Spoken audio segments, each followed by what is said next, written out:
தினம் ஒரு நல்வார்த்தை. சில வார்த்தைகளை பார்ப்போம்.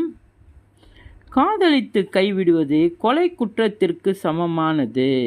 காதலிக்காமலே வாழ்ந்து விடுவது தற்கொலைக்கு சமமானது.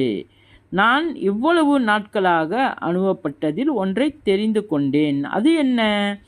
எனக்கு ஒன்றுமே தெரியாது என்பதை தெரிந்து கொண்டேன். இதுதான் சாக்ரட்டிஸ் தந்த வாக்குமூலம். மரணமே நிகழாத வீடும் இல்லை, குறைகளே இல்லாத மனிதனும் இல்லை.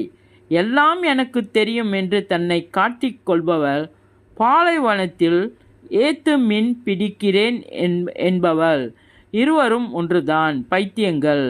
இன்றைக்கு உலகம் ரொம்பத்தான் மாறிவிட்டது. அதற்கேற்ற மாதிரி நாமும் நமது வாழ்க்கை முறைகளை மாற்றிக்கொள்ள வேண்டும் என்று உபதேசிப்பவர்களை பார்த்து பல்லாயிரம் ஆண்டுகள் மாறாமல் இருக்கும் தென்னையும் வாழையும் மானும் மயிலும் காற்றும் மலையும் ரோஜாவும் சந்தனமும் பசுவும் பறவைகளும் இப்படி நம்மை சுற்றியுள்ள எல்லாமே உள்ளூரச் சிரிக்கும். எப்படி இருங்க ஃப்ரெண்ட்ஸ்?